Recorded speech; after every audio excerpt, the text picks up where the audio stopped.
بسم الله الرحمن الرحيم الحمد لله رب العالمين والصلاة والسلام على المصطفى أما بعد فأعوذ بالله السميع العليم من الشيطان الرجيم بسم الله الرحمن الرحيم ربانية من سورة یاسین 36ویں سورہ جو ہے اس کی آیت 34 سے 33 تھی، جن کا ترجمہ تو کیا تھا، لیکن تجدید یادداشت کے طور پر دوبارہ ان کی تلاوت اور ترجمہ کر لیتے ہیں جو یہی سطح سے آواز ہوگا۔ بسم اللہ الرحمن الرحیم وآیۃ لہم الارض المیتۃ۔ اب یہاں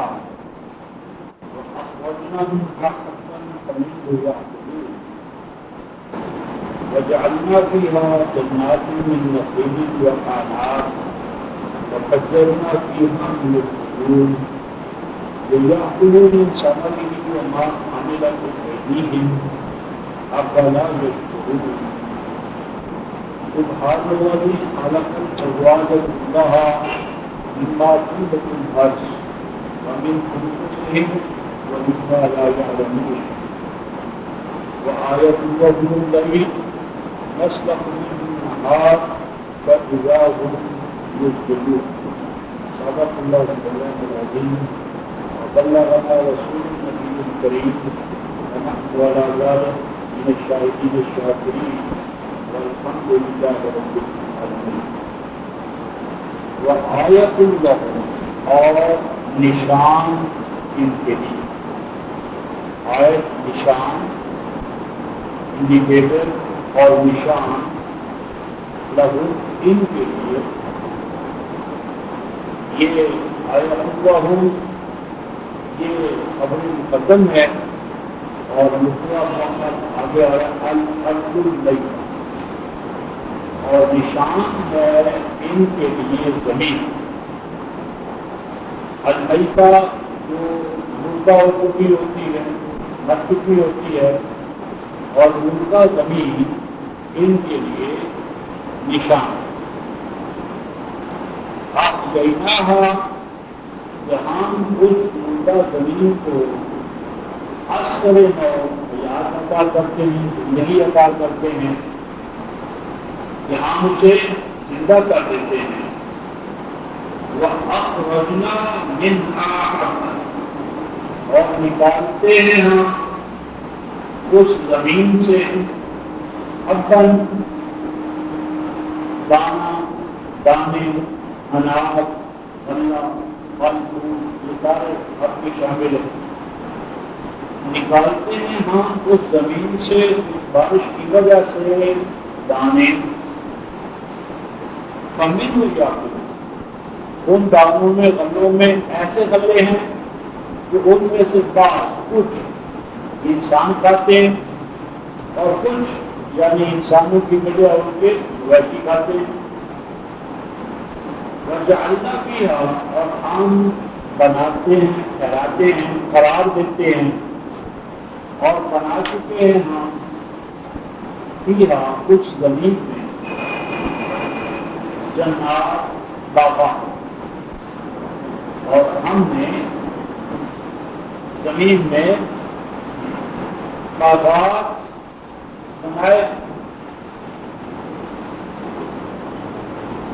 بنائے، من نخیل وأعناب، کھجوروں کے، من نخیل کھجوروں کے، وأعناب اور انگوروں کے، وفجرنا فیہا من العیون، اور جاری کیے، وفجرنا اور جاری کیے ہم نے فیہا اس زمین میں من العیون چشم، اور ہم نے آسمان سے بارش کا انتظام نہیں کیا مردہ زمین کو حیات نو عطا کرنے کے لیے، بلکہ مزید طرح ہم نے زمین کے اندر چشمے، دریا، ندیاں، نالے وہ ہم نے جاری فرمائے۔ یہ سب کچھ کیوں ہے؟ لِيَأْكُلُوا مِن ثَمَرِهِ، تاکہ انسان کھائیں. لام علت کا فائد کا، تاکہ انسان کھائیں من ثمرہ، اس بارش کے نتیجے میں پیدا ہونے والے پھل، تاکہ وہ ان پھلوں کو کھائیں. وما عملت ایدی، اور یہ پھل، یہ غلہ، یہ پانی، جو کچھ یہ تمام چیزیں ہیں، یہ وہ چیزیں ہیں کہ نہیں بنایا ان کو ان کے ہاتھوں نے.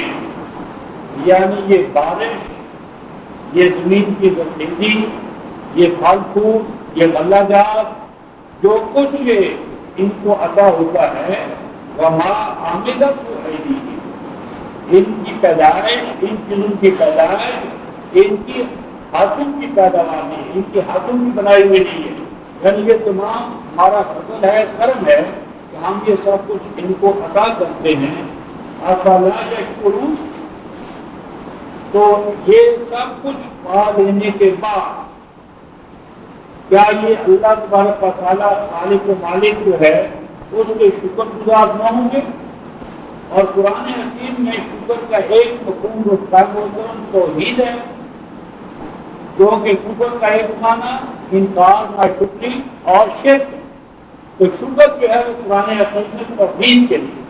تو کیا یہ اللہ تبارک و تعالیٰ کو توحید کے ساتھ نہ مانیں گے اور ایک اقلوت الہ واحد کے ساتھ اپنا توحید کے ساتھ رشتہ و استوار نہ کریں گے؟ سبحان، یقیناً وہ اللہ ہر طرح کی شراکت سے پاک. سبحانہ پاک ہے ہر طرح کی شراکت سے، ساجھیداری سے. الذی، وہ اللہ، خلق الازواج کلھا، تو جس نے پیدا کیا، جو کچھ پیدا کیا کس طرح پیدا کیا؟ زوج زوج، کمپلیمنٹری ٹو ایچ ادر. تو جس نے جو چیزیں پیدا کی ہیں وہ کیا ہے؟ زوجیت میں ہے. نیگیٹو، پازیٹیو، ہاں جی، چھوٹا بڑا، عمل، رد عمل، ہر چیز جو اس نے پیدا کی ہے وہ زوجین ہے. وَمِن كُلِّ شَيْءٍ زَوْجَيْنِ، وہ ازواج پیدا کیے، جوڑے پیدا کیے. کہاں سے؟ فرمایا مما تنبت الارض. یہ قانون تزویج جو ہے، قانون ازدواج جو ہے، فرمایا اس کا اطلاق ہوتا ہے اس سب پر کہ جو پیدا ہوتا ہے زمین سے. یعنی زمین کے اندر جو نباتات ہیں وہ نباتات بھی قانون زوجیت کے مطابق ہیں. وَمِنْ أَنفُسِهِمْ، اور اسی طرح خود انسان کی اپنی دنیا یہ بھی ذکر اور انثی پر مشتمل ہے. وَمِنْ أَنفُسِهِمْ، اور خود انسان کی اپنی ذات اور انسان بنفس خود، یہ بھی ذکر اور انثی کے قانون کے ماتحت ہے. اور آگے فرمایا وَمِمَّا لَا يَعْلَمُونَ، اور یہ قانون ازدواج وہ دو چیزوں پر بھی حاوی ہے اور ہوگا کہ اے انسانوں، یا اے اس وقت کے انسانوں کو جس کا علم بھی نہیں. تو آج مثلاً جس طرح میں نے کیا، نیگیٹو، پازیٹو، یوگوان، پروٹوان، یعنی کوئی چیز بھی ایسی نہیں جو قانون ازدواج یا قانون توحید سے مافوق ہو. ہر ایک چیز کو قانون ازدواج جو ہے وہ اپنے اوپر اس کا احاطہ کیے ہوئے ہے. اور یہ جو آیتیں محترم کے نباتات کے اندر ازواج، انسانی دنیا میں ازواج، اور ان چیزوں کے ازواج تو جو ابھی اس وقت معلوم نہیں تھے اور آج بہت سے دائرے ہمارے سامنے آ چکے ہیں. تو اس پر گفتگو کرنے کے لیے مستقل دستبردار ہے، بلکہ ڈاکٹر بخاری نے اور ان سے پہلے احمد فتح نے اور عبدالمجید زندانی نے اس پر بڑا وقتی کام کیا. دور حاضر میں تو اس پر گفتگو کی جا سکتی ہے انشاءاللہ. وہ آیت اللہم اللیل، اور اسی طرح ان کے لیے نشان ہے رات، اور نشان ہے ان کے لیے رات. نسلخ منہ النہار، رات کیا ہے؟ فرمایا کہ کھینچ لیتے ہیں اتار لیتے ہیں. سالخہ کا معنی ہوتا ہے اس طرح کے جانور کی کھال جو ہے اس کو ہم ادھیڑتے ہیں. تو کھال کا ادھیڑنا، لباس کا اتارنا، کسی بھی چیز پہ جو کوریج پڑا ہوا ہے اس کو واپس کچھ لے لینا. تو نسلخ منہ النہار، رات کیا ہے فرمایا کب ہوتی ہے کہ اس کے اوپر جو سفیدی کی چادر پڑی ہوئی ہوتی ہے وہ ہم واپس لے لیتے ہیں. سفیدی کی چادر لپیٹ لی جاتی ہے فَإِذَا هُمْ مُظْلِمُونَ، اور جب وہ سفیدی روشنی غائب ہو جاتی ہے یا ہم اپنے قانون کبھی کے تحت اسے واپس بلا دیتے ہیں، لے جاتے ہیں. فَإِذَا هُمْ مُظْلِمُونَ، تو اس کے نتیجے میں یہ سراپا تاریکی بن جاتے ہیں، ڈارکنیس کا قبضہ ہو جاتا ہے، ظلمت ہی ظلمت ہو جاتی ہے. ان میں میں آیات میں آج کی جو ہماری گفتگو ہے وہ آیت نمبر 33 کے حوالے سے ہے. آیت نمبر 33، اور اس آیت نمبر 33 کو بنیاد بنا کر آج کا ہمارا درس جو ہے اس کا عنوان ہے موت و حیات کا قرآنی تصور. موت کیا ہے، زندگی کیا ہے، زندہ کون ہے، مردے کون ہیں، اور اس موت و حیات کا میرے اور آپ کے ساتھ تعلق کیا ہے، ہم کس مقام پر کھڑے ہیں. اور اقوام عالم کے حوالے سے مستقیم محترم جو موت و حیات کا ایک وسیع دائرہ ہے، اس وسیع دائرے میں ہمارے فرائض و واجبات کا چارٹر کیا ہے. تو یہ ہمارا آج کا موضوع ہے، موت و حیات کا قرآنی تصور یا زندہ مردہ قرآن کی روشنی میں، اور اس حوالے سے موت و حیات کے حوالے سے امت مسلمہ کے فرائض. تو یہ جو عنوان ہے اس کا اس پر میں آپ حضرات کے سامنے سورہ الحدید، یہ 57 سورہ ہے، اور 57 سورہ 645 صفحہ، بلکہ 645 صفحہ، آخری سطریں ہوں گی 645 کی، 645 صفحہ، آیت نمبر 16 تا 19، یہ 645 کا آخر، 646 کا آغاز. فرمایا علم یعنی للذین آمنوا ان تخشع قلوبهم لذکر اللہ وما نزل من الحق ولا يكونوا كالذين اوتوا الكتاب من قبل فطال عليهم الامد فقست قلوبهم وكثير منهم فاسقون. اعلموا ان الله يحيي الارض بعد موتها قد بينا لكم الآيات لعلكم تعقلون. ان المصدقين والمصدقات وأقرضوا الله قرضا حسنا يضاعف لهم ولهم أجر كريم.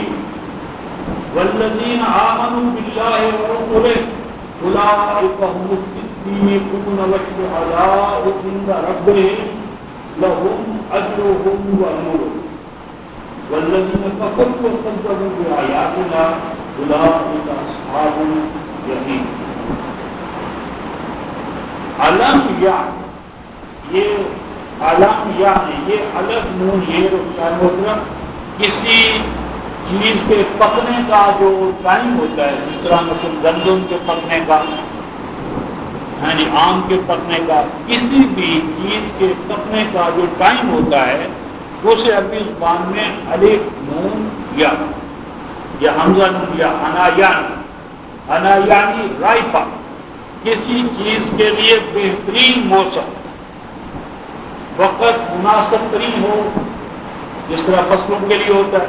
تو علم یعنی کیا مناسب ترین وقت نہیں آ پہنچا، یعنی کیا اس سے بڑھ کر بھی کوئی اور بہتر وقت ہوگا، یعنی یہ بہترین وقت ہے ان کے لیے محترم للذین آمنوا، ان لوگوں کے لیے جو دعویٰ کریں کہ وہ مومن ہیں. ایمان والوں کے. اور میں نے عرض کیا تھا ایمان جہاں بھی قرآن میں مدد سے مقام پر آئے گا تو اس کے مصداق ہیں توحید اور ایمان بالقرآن. توحید کی دلیل کہ ایمان سے مراد توحید ہے سورہ یوسف آیت 106 اور ایمان سے مراد ایمان بالقرآن ہے سورہ محمد 47ویں سورہ آیت نمبر 2. تو آمنو یعنی وہ لوگ جو موحد ہیں اور وہ لوگ جو کلام الہی کو دستور حیات مانیں. کیا بہترین ٹائم نہیں آیا؟ کس کام کے لیے بہترین ٹائم نہیں آیا رفقائے محترم؟ ان تخشع قلوبہم لذکر اللہ، یہ کہ وہ کیا کریں خاشع یخشع. اور رفقائے محترم حال جب درخت کو لگ جاتا ہے تو درخت حال کے وزن سے اس کی ٹہنیاں نیچے کی طرف جھک جاتی ہیں. خاشع کا اصل معنی ہوتا ہے کسی کی طرف جھک جانا، اس کے سامنے اپنے آپ کو بچھا دینا، جھکا دینا، سرنڈر کر دینا، سبمٹ کر دینا.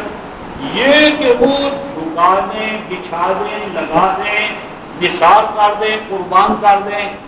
کیا چیز؟ قلوب ہو اپنے دل و دماغ. تو جب دل دماغ نہیں لگے گا تو لازمی بات ہے کہ جو دوسری چیزیں وہ خود بخود اس کے ماترا ہو جائیں گی. یہ کہ وہ نثار کر دیں، جھکا دیں، بچھا دیں اپنے قلوب کو، دل دماغ، چاہتے ہیں پسند ناپسند جو کچھ دلوں کا مسئلہ ہے وہ جھکا دیں لذکر اللہ، اللہ کے ذکر کے لیے. اللہ کا ذکر کیا ہے اس کا محترم آگے خود ہی بیان فرمایا یعنی وما یعنی وہ چیز کے لیے جھکا دیں نازلہ جو نازل ہوئی ہے. کیا نازل ہوئی ہے؟ من الحق، خالص حق، کہ جو حق ان کے لیے نازل ہوا ہے اس حق کے لیے اپنے آپ کو قربان کریں، جھکائیں، بچھا دیں. اور حق کیا ہے رفقائے محترم؟ اس کے لیے سورہ الانعام 6 سورہ کی آیت نمبر 73 قولہ الحق، اللہ تبارک و تعالیٰ کا قرآن قول حق ہے. ذکر کیا ہے؟ 15/9 اور 41 انا نحن نزلنا الذکر وانا له لحافظون ان الذين كفروا بالذکر لما جاءهم وانه لکتاب عزیز. یعنی اے ایمان والو کیا یہ مناسب نہیں ٹائم نہیں تمہارے لیے کہ تم بچھا دو، لگا دو، محنت کرو. کس کام کے لیے رفقائے محترم؟ ذکر الہی کے لیے، کلام الہی کے لیے. تو کتاب اللہ کی اشاعت رفقائے محترم، کتاب اللہ کی ترویج، کتاب اللہ کے لیے یعنی تبلیغ، تنفیذ، اس کے افراد سازی، مراکز قرآنیہ کا قیام. قرآن کہتا ہے کیا مناسب نہیں وقت آج دنیا جہان میں یعنی کیپٹلزم آزمایا جا چکا، سوشلزم آزمایا جا چکا، بائبل اور انجیل والے اپنی محنتیں لگا چکے. تو اے ایمان والوں کیا مناسب نہیں وقت نہیں ہے کہ تم اپنے آپ کو لگاؤ اللہ کے قرآن کے لیے، کہ اپنی محنتوں کا جو تمہارے اندر تمنا ہے ان کو پورا کرو، لگاؤ کس کام کا؟ اللہ کے کلام. اور اے ایمان والو وَلَا يَكُونُوا كَالَّذِينَ أُوتُوا الْكِتَابَ، اور اے ایمان والو نہ ہو جانا اور نہ ہو جائیں وہ لوگ جو ایمان لائے ہیں، مومن ہونے کا دعویٰ کرتے ہیں، کالذین ان لوگوں کی طرح اوتوا الکتاب من قبل جو دیے گئے تھے کتاب پہلے. یعنی اے ایمان والو یہود و نصارہ کی طرح نہ ہو جانا. لیکن آج رفقائے محترم یہود و نصارہ تو اپنی کتاب کی اشاعت کے لیے مثال بنے ہوئے. یعنی نیو ٹیسٹامنٹ، اولڈ ٹیسٹامنٹ کی اشاعت، بائبل ہاؤسز، بائبل سوسائٹیز، صحراؤں میں، پہاڑوں میں، برفستانوں میں، یا جہاں جہاں وہ آج بائبل پہنچ رہی ہے رفقائے محترم وہاں کا قرآن ہم پہنچا رہے. ہمیں تو حکم دیا گیا تھا، خبردار کیا گیا تھا کہ دیکھنا یہود و نصارہ کی طرح نہ ہو جائے. لیکن یہود و نصارہ اس کام میں رفقائے محترم آگے بڑھ. لیکن یہاں جس پہلو سے قرآن نے ہمیں متنبع کیا تھا وہ یہ تھا فَطَالَ عَلَيْهِمُ الْعَمَلُ فَقَسَتْ قُلُوبُهُمْ وَكَثِيرٌ مِّنْهُمْ فَاسِقُونَ۔ فرمایا یہود و نصارہ کا تو حال یہ تھا جس سے بچنے کے لیے ہم نے کہا کہ جب ان کے انبیاء کا دور لمبا ہو گیا، موسیٰ علیہ السلام پر ایک دور گزر گیا، مسیح علیہ السلام پر ایک دور گزر گیا، جیسے جیسے مسافت بڑھتی گئی تو کیا ہوا رفتار محترم فَقَسَتْ قُلُوبُهُمْ، تو ان کے جو دل دماغ تھے ان میں سختی آتی گئی، نرمی کی بجائے گداز کی بجائے کتاب الہی کے لیے قربانیاں دینے کی بجائے وہ ان کے دل سخت ہو گئے۔ اور کیا فرمایا وَكَثِيرٌ مِّنْهُمْ فَاسِقُونَ، اور کتاب الہی کے ساتھ جب ان کا رشتہ کمزور پڑا، میثاق الہی کو بلایا انہوں نے، کلام الہی کو بیٹھ پیچھے ڈالا، تو کثرت کے ساتھ ان میں بدعہدی، بے وفائی، غداری، کیونکہ جب کوئی فرد اپنے ماں باپ کا وفادار نہیں ہے، اپنے خالق و مالک کا وفادار نہیں ہے، تو وہ میرا اور آپ کا وفادار کیسے ہوگا؟ تو جب انہوں نے کلام الہی کے ساتھ اپنی وفاداریوں کو چھوڑا تو نتیجہ کیا نکلا کہ ان کے اندر ایک دوسرے کے لیے وفا نہ رہی، غدر ہے، خیانتیں ہیں، دھوکہ ہے، فریب ہے، فراڈ ہے، ہر چیز کے لیے، علم میں، عمل میں، ہر چیز جو ہے وہ فریب اور فراڈ یعنی فاسق، بدع ہے، بے وفا۔ اور آگے فرمایا رفقائے محترم، اے ایمان والو، اگر تمہارے اندر بھی یہی کیفیت پیدا ہو جائے جو یہود و نصارہ میں ہوئی علی سبیل المثال، تو قرآن کہتا ہے اعلموا، جان لو، اس بات کو اچھی طرح نوٹ کر لو، کیا ان اللہ یحیی الارض بعد موتہا، اے ایمان والو اگر تمہارے اوپر کبھی موت آ گئی، یعنی تمہارے اوپر اگر موت آ جائے تو پریشان نہ ہونا، کیوں کہ بلا شبہ اللہ کی وہ ذات ہے جو زندہ کر دیتی ہے مردہ زمین کو۔ جب کہ اس کے اوپر زمین پر موت آتی ہے، کہیں چارہ، کہیں ہریالی، سرسبزی، شادابی نظر نہیں آتی، تو اللہ تبارک و تعالی بارش نازل فرما کر اس کو حیات نو عطا کرتے ہیں۔ لیکن اے ایمان والو، تمہارے لیے کسی نئی وحی کی ضرورت نہیں، تمہاری حیات نو کے لیے تمہیں بارش کا انتظار نہیں کرنا، زمین کے لیے بارش کا انتظار ہے۔ اے امت مسلمہ، تمہارے لیے انتظار نہیں ہے، کیوں؟ فرمایا قد بینا لکم الآیات، تمہارے لیے جس زندگی کا مسئلہ زیر بحث ہے وہ آیات الہی سے ہے، اور آیات الہی قرآن پاک اور انا نحن نزلنا الذکر و انا لہ لحافظون، وہ قرآنی آیات ہر وقت تمہارے پاس موجود ہے، یعنی قرآنی آیات میں کھول کر ہم نے بیان کر دیا تمہارے لیے، یعنی تمہاری زندگی کا ساز و سامان کس میں؟ آیات میں، اور ان آیات کو ہم کھول کر بیان کر چکے، اور اس کے لیے تمہیں کیا ضرورت ہے رفقائے محترم؟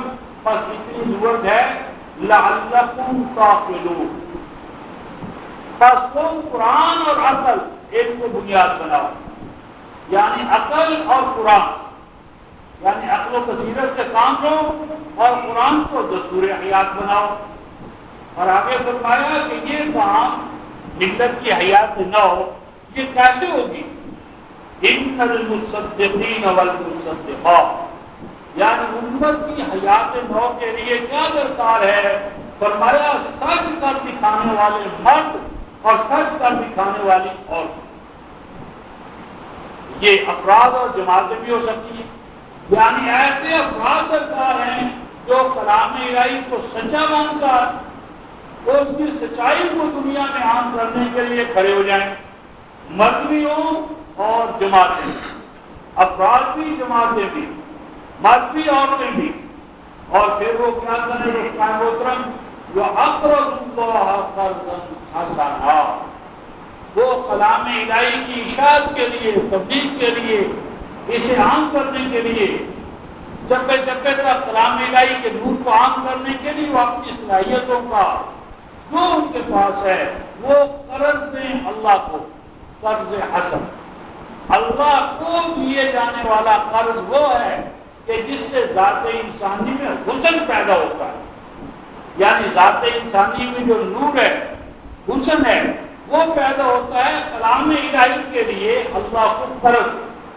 کلام الہی کا فروغ ہو، اشاعت ہو، کلام الہی کے اداروں کا قیام ہو، کلام الہی کے خادموں کی تیاری ہو، تو کلام الہی کی خدمت کے جو مراکز ہیں، تبلیغ کے، تنفیذ کے، تعلیم، اشاعت کے، تفہیم کے، اس کے درس کے، تو یہ جو مراکز ہیں ان کے لیے فرمایا قرض دو تم، قرض دینا کہ اس قرض دینے سے تمہارے اندر جو سابقہ دور میں جو برائیاں تھیں وہ دھل جائیں گی، داغ دھبے دھل جائیں گے۔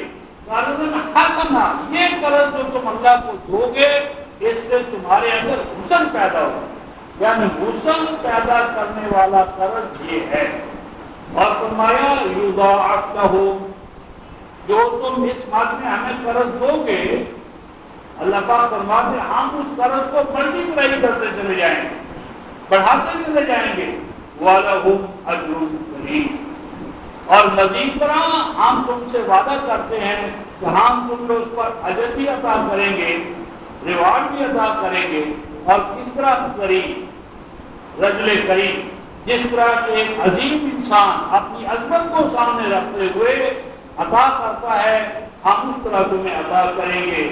اور وہ تمام لوگ والذین آمنوا باللہ ورسولہ، اور وہ تمام لوگ جو اللہ کو مانیں گے توحید کے ساتھ اور انبیاء کو مانیں گے مطاع ہونے کے حوالے سے۔ انبیاء پر ایمان کیا ہے کہ وہ مطاع ہے، وہ جو نظام حیات جو وہی جو کلام لائے ہیں وہ کلام آپ اس قابل ہے جو اس کے لیے انسان خادم بن جائے، شاہد بن جائے، مصدق بن جائے۔ تو جو اللہ کا توحید کے ساتھ اور نبیوں کا مطاع ہونے کے حوالے سے ایمان لائیں گے تو یہ کیا کون ہے رفقا محترم؟ اولئک هم الصدیقون، یہی تو ہیں صدیق، والشہداء، اور یہی تو ہیں شہید۔ یعنی صداقت و شہادت کیا ہے رفقا محترم؟ اللہ کے کلام کے صدق پر جب انسان کا دل دماغ قائم ہو جائے تو پھر اس کے لیے انسان کیا ہے؟ وہ شہداء، اس کی شہادت، گواہی، اللہ کے کلام کی گواہی کے لیے وہ اپنے آپ کو کھڑا کرے۔ تو یہ صدیق ہیں، یہ شہید ہیں، ان کو اللہ ان کا اجر بھی عطا کرے گا اور اس کے نتیجے میں ان کی زندگیوں میں نور بھی پیدا ہوگا، نور بھی ملے گا، اجر بھی ملے گا۔ اور جو لوگ اللہ کو توحید کے ساتھ ماننے کی بجائے شرک اور نفاق کے ساتھ مانیں گے اور اللہ کی آیات کو سن کر پڑھ کر سمجھ کر یعنی عملی طور پر اس کے لیے قربانیاں نہیں دیں گے، اولئک اصحاب الجحیم، تو یہ کون ہوں گے؟ فرمایا کہ یہ اصحاب الجحیم ہیں، آگ والے ہیں، جہنمی ہیں۔ اور یہ رفقا محترم جو موت و حیات ہے، حیات کیا ہے؟ کلام الہی کے آب حیات سے اپنے دل اور دماغ کو زندہ کرنا، اور کلام الہی سے دور ہونا یہ موت ہے۔ اب یہ جو فرمایا تھا کہ قصد قلوبہم وقصد قلوبہم، کہ ان لوگ اہل کتاب کی طرح نہ ہو جانا کہ جب ان کے اور نبی کے مابین زمانی موت ہوا تو دلوں اور دماغوں میں سختی آ گئی۔ یہ دلوں اور دماغوں کی جو سختی ہے رفقا محترم، اس کا ایک نقشہ ہمارے سامنے یہ قرآن کہتا ہے، یہ 552 صفحہ 552 صفحہ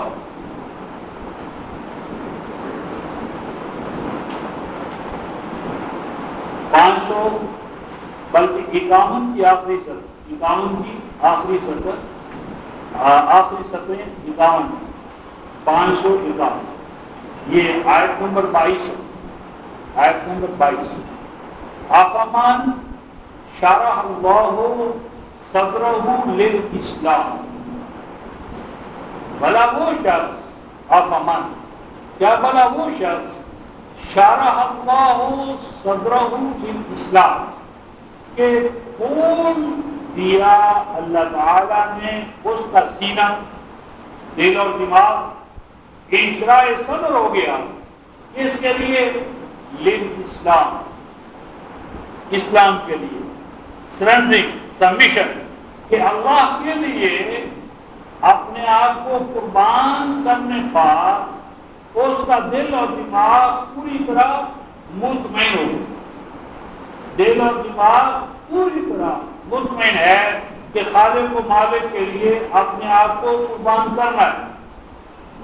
تو جس کا شرح صدر ہوتا ہے رفقان محترم، اس کی پہچان کیا ہے؟ اس کی پہچان اگلے الفاظ میں فَهُوَ عَلَى نُورٍ مِّن رَبِّهِ، یعنی شرح صدر کس کا رفقان محترم؟ اس شخص کا ہے کہ جو اللہ کی طرف سے آنے والے نور کے اوپر قائم ہو گیا۔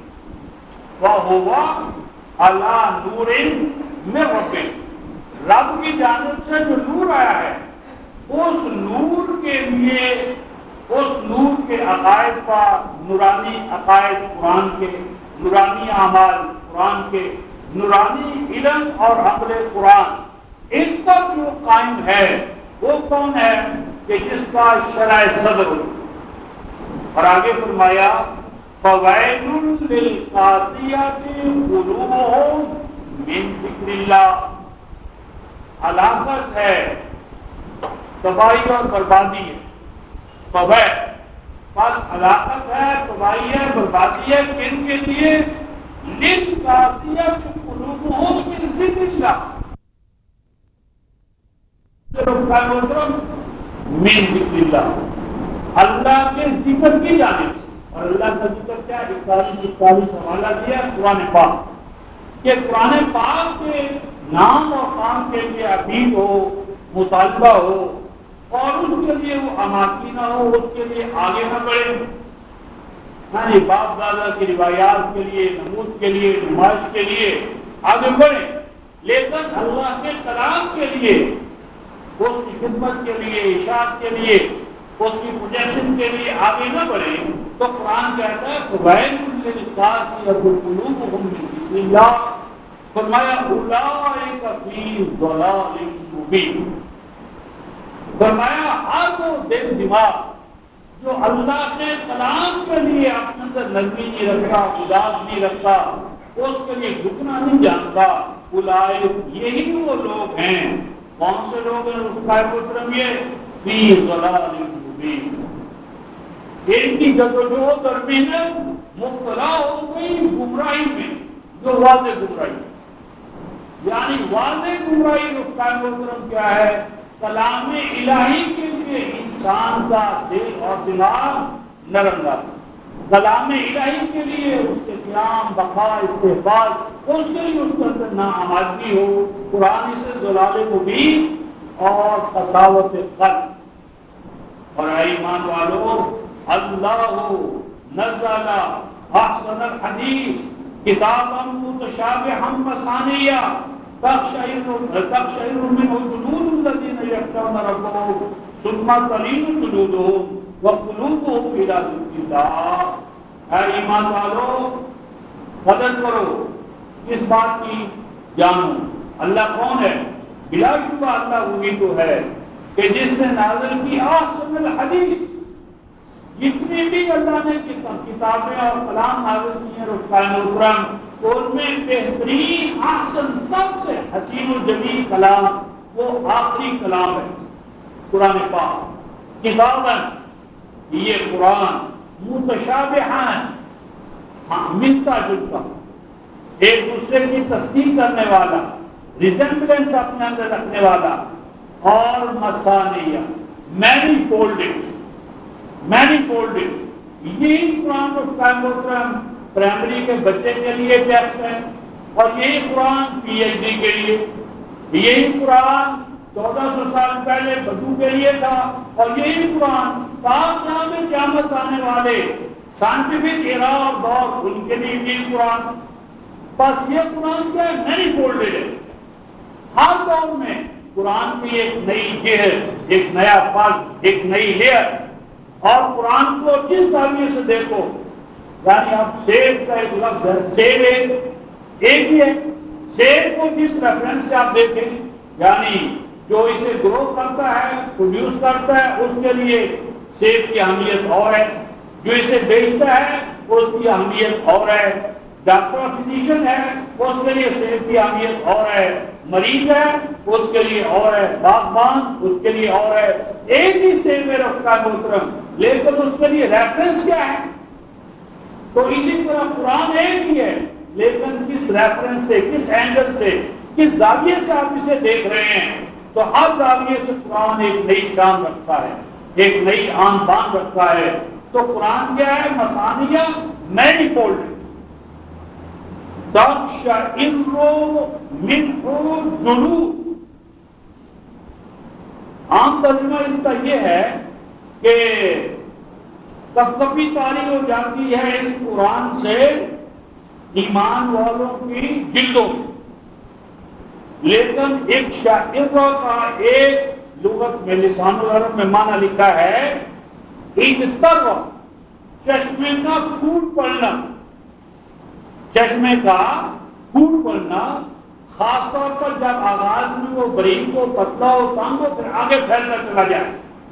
بس قرآن تو وہ اللہ کا کلام ہے کہ اس سے ایمان والوں کے دل دماغوں میں علوم الہی کے چشمے جاری ہوتے ہیں.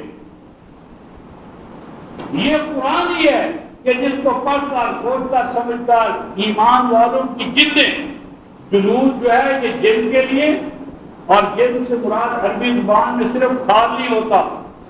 عربی زبان میں جلد کہتے ہیں ما یتحمل بہ شیء، انسان کی جو صلاحیت ہے، برداشت ہے، قوت ہے، طاقت ہے، جو چیز آپ کو پروٹیکٹ کرے. تو جلود سے مراد انسانوں کی صلاحیتیں. انسانوں کو اللہ تعالیٰ نے علم اور عمل کی جتنی صلاحیتیں عطا کی ہیں، ان صلاحیتوں کے چشمے بہنے کا سامان کہاں سے پیدا ہوتا ہے؟ کلام الہی سے. یخشون ربہم، اور یہ اپنے رب کے کلام کی قدر کرتے ہیں اور ڈرتے ہیں کہ کہیں کلام الہی کے حقوق ادا کرنے میں ان سے کمی نہ ہو جائے. ثم تلین جلودہم، پہلے وہ چشمہ قائم ہوتا ہے، پھر آہستہ آہستہ وہ چشمہ بہہ نکلتا ہے. کس طرح نکلتا ہے؟ بہہ نکلتا ہے 622 میں اس کا نقشہ کھینچا ہے. اب من کان میتن فاحییناہ وجعلنا لہ نورا یمشی بہ. تو پھر وہ چشمے بہہ نکلتے ہیں، اور ان ایمان والوں کی جو پہچان کیا ہے اس کا محترم، وَقُلُوبُهُمْ إِلَىٰ ذِكْرِ اللَّهِ، ایمان والے تو وہ ہیں کہ جن کے دل اور دماغ ہر وقت جڑے رہتے ہیں. قلوبہم، ان اہل ایمان کے دل اور دماغ کہاں؟ إِلَىٰ ذِكْرِ اللَّهِ، جڑے ہیں، وابستہ ہیں، کنیکٹڈ ہیں، معلق ہیں. کس کے ساتھ؟ اللہ کے ذکر کے ساتھ. اور اللہ کا ذکر کیا ہے؟ کہنے والے کہتے ہیں اللہ کا ذکر، اللہ ان کی ضربے لگاتے ہیں، نفی اور اس بات کا پانی دیتے ہیں. اللہ پاک نے ذکر اللہ کو خود ہی بیان کر دیا. دیکھیے کیا فرمایا، ذالک ھدی اللہ. اس ذکر سے کیا مراد ہے؟ اللہ کی نازل کردہ ہدایت. ذالک ھدی اللہ، یہ اللہ کی نازل کردہ ہدایت ہے. یہدی بہ من یشاء، اور اس قرآن پاک ہادی و رہنما جو قرآن ہے، اس کے ذریعے اللہ ہدایت یافتہ قرار دیتا ہے ان کو جو ہدایت لینا چاہیں. ہدایت کا اگر کوئی طالب ہے تو اسے چاہیے کہ وہ قرآن کی بارگاہ میں آئے، قرآن کے مدرسے میں آئے، قرآن کے مرکز میں آئے. قرآن کی وہ بارگاہ ہے جہاں سے اللہ کی ذات، صفات، علم، عمل، یہ کائنات کیا ہے، میں کیا، آپ سب، ان تمام مسائل حیات کا حل اللہ کے کلام میں ہے. وَمَن يُضْلِلِ اللَّهُ فَمَا لَهُ مِنْ هَادٍ، اور جسے اللہ اپنے کلام کی بنیاد پر گمراہ قرار دے دیں فما لہ من حال، تو اس کے لیے دنیا میں کہیں ہدایت کا سامان نہیں۔ تو جو کلام الہی سے منہ موڑ لے، فرمایا کہ ان کے لیے کیا ہے، ہدایت کا کوئی نام و نشان ان کو نہیں مل سکتا۔ ان دو مقامات سے رفقائے محترم میں نے عرض یہ کرنا تھا کہ میری اور آپ کی زندگی کا دار و مدار کلام الہی کے ساتھ وابستہ ہونے میں ہے، اور کلام الہی سے وہ جدائی علیحدگی یہ موت ہے۔ کلام الہی میرے اور آپ کے لیے رفقائے محترم جو اہمیت رکھتا ہے، اور نبی پاک صلی اللہ علیہ وسلم کے حوالے سے قرآن نے اسے بیان کیا ہے، اس کو ذرا دیکھیں، اور پھر اپنے حوالے سے جو آج ہماری اور آپ کی ضرورت ہے رفقائے محترم اس کو دیکھیں، اور ہماری ناکامی اور نامرادی جو ہے اس سے آگاہ ہو۔ یہ 356 صفحہ 356 صفحہ آیت نمبر 27، 356 صفحہ آیت نمبر 27۔ وَاتْلُ مَا أُوحِیَ إِلَیْکَ مِن کتاب رب، فرمایا کہ آپ تلاوت کرتے رہیں رسول پاک صلی اللہ علیہ وسلم کو حکم۔ اور تلا یتلو کا معنی وہ تلاوت کرنا ہی نہیں ہوتا، پیش کرنا، سامنے لانا، پروجیکٹ کرنا، اور آپ پیش کرتے رہیں، سامنے لاتے رہیں، ابلاغ کرتے رہیں ما اس چیز کا اوحی الیک جو وحی کی جا چکی آپ کی جانب، اور جو کچھ وحی کی گئی ہے کیا رفقائے محترم من کتاب رب، یہ تیرے رب کی کتاب، جو تیرے رب کی کتاب آپ کی جانب وحی کی جا چکی ہے، اسے پیش کرتے چلے جائیں، پیش کرتے چلے جائیں، انسانیت کے سامنے لاتے چلے جائیں۔ اور آگے فرمایا رفقائے محترم لا مبدل لکلماتہ، اور یہ جو تیرے رب کا کلام ہے یعنی قرآن پاک، یہ وہ کلام ہے رفقائے محترم، کیا کلام ہے رفقائے محترم لا مبدل لکلماتہ، اللہ کا یہ کلام تبدیل ہونے والا نہیں ہے، منسوخ ہونے والا نہیں ہے، ریپلیس ہونے والا نہیں ہے، ریپیٹ ہونے والا نہیں ہے، اپنا مقام اور موقع چھوڑنے والا نہیں ہے۔ یہ بات 100% باطل ہے کہ قرآن حکیم کے بارے میں جو ہم کہتے ہیں اسلام کے کہ اسلام مر گیا، اسلام کو زندہ کرو۔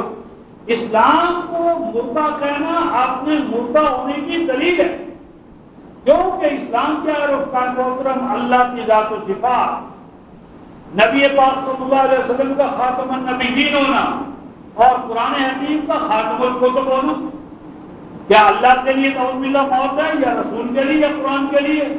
نہ، اللہ حی القیوم ہے، اللہ حی القیوم ہے، موت نہیں، اور رسول خاتم النبیین ہے، موت نہیں۔ یہ کلام طاعت کا کلام ہے، اس کے لیے موت نہیں، لہذا موت امت کے لیے ہو سکتی ہے اور اس کے ایک گروہ کے لیے، دین کے لیے، اسلام کے لیے موت نہیں ہے۔ جہاں کہیں حیات ہے، زندگی ہے، تقدم ہے، آگے بڑھنا ہے، وہ کسی نہ کسی اسلام کے اصول پر عمل کرنے سے کسی کوئی بھی قوم اللہ کے یہاں سے فیض پا رہی ہے۔ تو اللہ کا کلام رفقائے محترم غیر متبدل ہے۔ اور آگے کیا فرمایا رفقائے محترم وَلَن تَجِدَ مِن دُونِهِ مُلْتَحَدًا، اور اے مومن ہرگز نہیں پائے گا تو، اور ہرگز نہیں پائے گا تو رفقائے محترم من دونہ ملتحدا، اس قرآن سے ہٹ کر کوئی پناہ گاہ، میری اور آپ کی پناہ گاہ، اس امت کی پناہ گاہ، انسانیت کی پناہ گاہ، آخری پناہ گاہ رفقائے محترم اللہ کا کلام ہے۔ جب سے یہ امت کلام الہی سے بھٹکی ہے، یہ درندوں چرندوں شکار چنگیز کا ہلاکوفاں کا شکار ہے۔ اس امت کو امن ملے گا تو قرآن کے حصار میں آنے میں، قرآن کی پناہ گاہی رفقائے محترم اس امت کے امن و امان کی ضامن ہے۔ یہ کلام الہی میں اللہ کا فرمان ہے وَلَن تَجِدَ مِن دُونِهِ مُلْتَحَدًا. جتنے تجربے کر کے دیکھے اس کا ماضی میں بھی ہم نے کیے ہیں، آئندہ بھی کرتے رہے، ہمارے لیے امن نہیں ہے، امت مسلمہ کے لیے امن نہیں ہے. امن ہے تو صرف اور صرف کلام الہی کی بارگاہ میں آنے. میرے اور آپ کے امن کا ضامن صرف اور صرف اللہ کا کلام ہے. بس اس کلام الہی کی بارگاہ میں لانا، اس کی اشاعت کرنا، اس کی تعلیم، تبلیغ اور تنفیذ، اس کو عام کرنا، اسی میں رفقا محترم امت کی پناہ ہے اور اسی میں نبی مکرم صلی اللہ علیہ وسلم کی حفاظت ہے. 5:68 میں یا ایھا الرسول بلغ ما انزل الیک من ربک فإن لم تفعل فما بلغت رسالتہ واللہ یعصمک من الناس. اور اس قرآن حکیم کے حوالے سے جو انذار ہے رفقا محترم، اور اس سے ہٹ کر جو چیزیں ہیں، 2 حوالے وقت کی مناسبت سے ہم دیکھتے ہیں رفقا محترم. دور حاضر میں ہم اگر تعلیم گاہیں بنائیں، وہ تعلیم گاہیں جن میں دور حاضر کے علوم، سیکولر سائنسز پڑھائی جاتی ہیں، خانقاہی نظام، حتیٰ کہ اگر ہم مسجدیں بھی بنائیں رفقا محترم جہاں مجرد نماز روزے کی بات ہو، قرآن والی توحید نہ ہو، قرآن والی تعلیم نہ ہو، قرآن والی تربیت نہ ہو، اور آپ اور ہم صرف مساجد کے قیام کو اگر اپنا ہدف بنا لیں، تو اللہ کا اس مسئلے میں حکم کیا ہے رفقا محترم؟ یہ دیکھیں 228 صفحہ سورہ توبہ آیت نمبر 19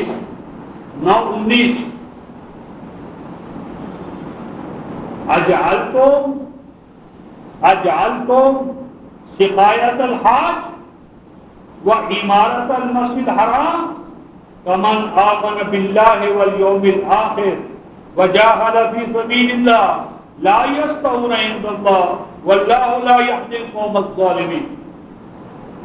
اے ایمان والو، اس وقت مشرکین مکہ کو خطاب تھا، آج مجھے اور آپ کو خطاب ہے.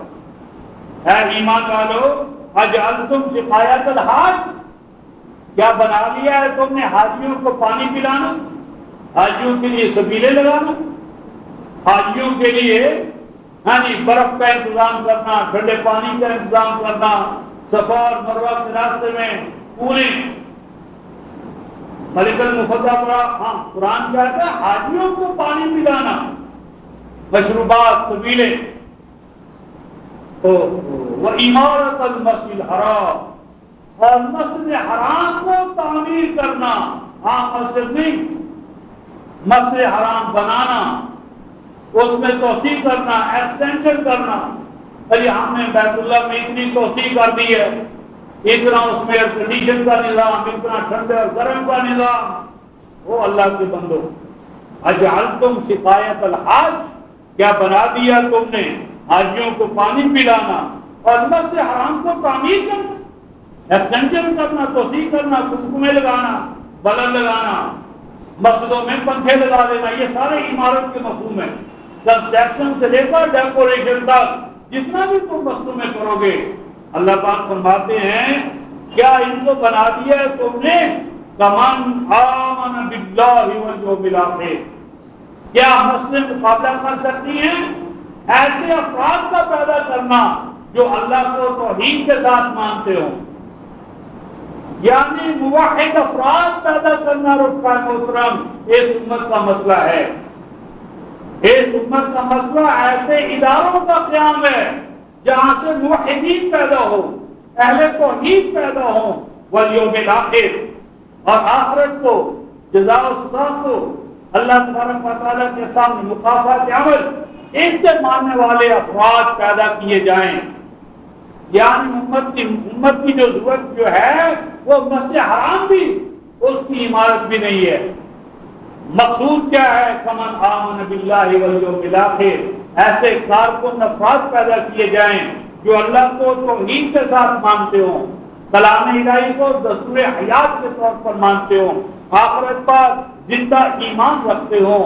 وجاہد فی سبیل اللہ، اور اللہ کے راستے قرآن پاک فی سبیل اللہ کیا ہے 655 12 108 قرآن پاک اور قرآن پاک کے سارے حوالے سے جدوجہد کرنے والے اس کی اشاعت کرنے والے اس کی تبلیغ کرنے والے حکمت قرآن کو غالب کرنے والے توحید قرآن کو بیان کرنے والے تو یہ افراد پیدا کرنے اصل ہے مسلوں کی تعمیر اصل نہیں ہے آگے کیا فرمایا رفقائے محترم لا یستوون عند اللہ یہ دونوں چیزیں اللہ کی نظر میں تو برابر ہیں نہیں میری اور آپ کی نظر میں دونوں برابر ہو جائیں تو ہو جائیں لا یستوون عند اللہ اللہ کی نظر میں یہ دونوں کام برابر نہیں ہیں اللہ کی نظر میں کیا ہے فمن آمن باللہ والیوم الآخر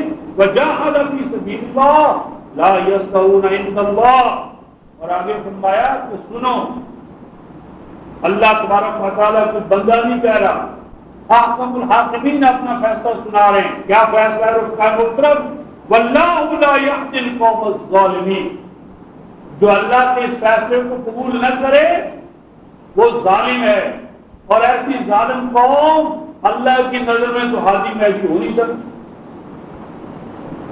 تو ضرورت اس امت میں رفقائے محترم ایسے مراکز کا قیام ہے جہاں کلام الہی کی آخری پناہ ہونے کا شعور بخشا جائے تعلیم ہو تربیت ہو کلام الہی کی توحید ہو شرک کا ابطال ہو اور اگر جماعتیں گشت کریں اور ہر طرح کے فضائل کتابوں میں ہوں توحید کی فضیلت کتابی صلاۃ کی فضیلت نماز صدقات خیرات حج روزہ سب فضیلتیں ہیں لیکن فضائل توحید نصاب میں یہ مقصد نہیں ہے رفقائے محترم اور ان افراد کے لیے چارٹر کیا ہے رفقائے محترم 161 صفحہ 161 صفحہ سورہ الانعام آیت نمبر 51 وَأَنذِرْ بِهِ الَّذِينَ يَخَافُونَ وَأَنذِرْ بِهِ اور اے رسول بیدار کریں چوکنا کریں ہوشیار کریں انذر بِهِ اس کے ساتھ 6:19 کا حوالہ ملا لیں اوحی الی ھذا القرآن لأنذرکم بہ ومن بلغ فرمایا وانذر بہ اور اس قرآن کے ذریعے کیا کریں بیدار کریں جگائیں اس قرآن کے ذریعے کن کو جگائیں الذین یخافون ان یحشروا الی ربہم جو دعویٰ کرتے ہیں کہ وہ تو اللہ کے بڑے خائف بندے اللہ کے تقوی اور اللہ کی طہارت کے حامل ہیں ان کو آگاہ کرو ان یحشروا الی ربہم کہ ان کو عنقریب اکٹھا کیا جانا ہے کہاں ان کے رب کے ہاں ان کے رب کے ہاں وہ عنقریب اکٹھا ان کا اکٹھ ہونے والا ہے اور وہ جو اکٹھ ہوگا رفقائے محترم اس وقت کیا صورت ہوگی لیس لہم من دونہ من ولی ولا شفیع لعلہم یتقون فرمایا کہ اس وقت حال یہ ہوگا کہ کسی کے لیے کوئی پروٹیکشن کرنے والا ولی کارساز حاجت روا یعنی کلام الہی کا جب مسئلہ آئے گا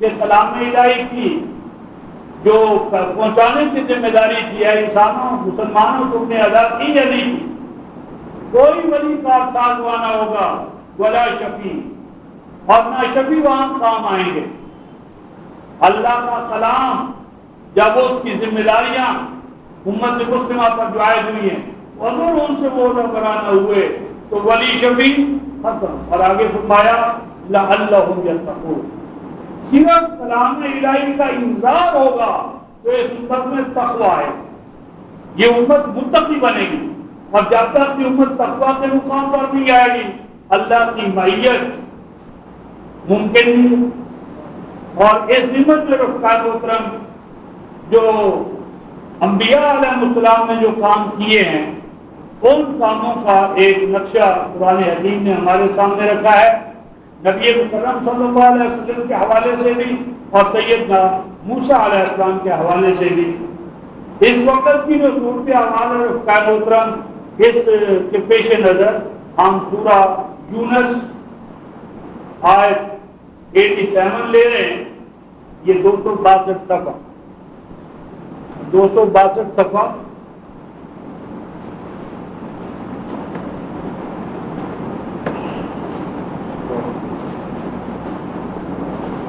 یہ بات یہ ہو رہی ہے افکار محترم کے موسیٰ علیہ السلام اپنی قوم کے حوالے سے آیت نمبر 86 میں عرض کرتے ہیں وَنَجِّنَا بِرَحْمَتِكَ مِنَ الْقَوْمِ الْكَافِرِينَ، اے اللہ ہمیں کافر قوم سے نجات عطا فرما، ان کے غلبے سے، ان کے قرضوں سے، ان کے تسلط سے۔ فرعون، حامان اور قارون تین طاقتیں جن کا تسلط ہے، تو فرعون، حامان اور قارون کا جو تسلط ہمارے جسم، ہمارے ہر چیز اس کے جکڑا ہوا ہے، تو ان سے ہمیں نجات عطا فرما۔ اللہ تبارک و تعالیٰ نے نجات کا مسئلہ کھولا رفقا محترم کہ یہ نجات کیسے ہوگی۔ وَأَوْحَيْنَا إِلَى مُوسَىٰ وَأَخِيهِ أَن تَبَوَّعَا لِقَوْمِكُمَا بِمِصْرَ بُيُوتًا وَاجْعَلُوا بُيُوتَكُمْ قِبْلَةً وَأَقِیمُوا الصَّلَاةَ وَبَشِّرِ الْمُؤْمِنِینَ۔ فرمایا کہ اے موسیٰ، تو نے قوم کی نجات کا مسئلہ ہمارے سامنے رکھا ہے، تو اس قوم کی نجات کا راستہ یہ ہے، طریقہ کار یہ ہے، اور وہی کی ہم نے موسیٰ اور ان کے بھائی کی جانب کہ یہ سالویشن کے لیے، نجات کے لیے، کامیابی کے لیے کیا کرو، ان تبوعا، یہ کہ تم کنسٹرکٹ کرو، تبوعا، تبوعا یا تبوعو، اس کا ایک یوسفی نمونہ سورہ یوسف کی آیت نمبر 56 میں، ایمان والوں کے لیے اس کا نمونہ سورہ زمر آیت نمبر 74، اور یہاں پر فرمایا کہ کنسٹرکٹ کرو، تعمیر کرو، بناؤ، تبوا کس کام لِقَوْمِكُمَا، اپنی سب کی سب قوم کے لیے۔ کہاں بناؤ؟ مصر، پورے مصر، کیونکہ تمہاری قوم پورے مصر میں بسی ہوئی ہے، لہذا تمام قوم یک وقت ہیڈ کوارٹر میں تو آ نہیں سکے گی۔ 9/122 میں اصول دیا ہے کہ تمام قوم، امت، اس کی تعلیم و تربیت کے لیے کوئی ایک مرکز کافی نہیں ہو سکتا، مرکز کو موبائل بھی ہونا چاہیے، اور مختلف مقامات پر پورے مصر میں ان مراکز کو کنسٹرکٹ کرو، اور آگے فرمایا یہ مراکز کیسے ہونے چاہیے رفقا محترم؟ بیوتا، ان میں تعلیم کے ساتھ تربیت ہو، یہ ڈے اینڈ نائٹ، یہ بیت ہو، ایسا نہ ہو آئے نماز پڑھی چلے گئے، یا 4 گھنٹے کے لیے آئے اسکول میں واپس۔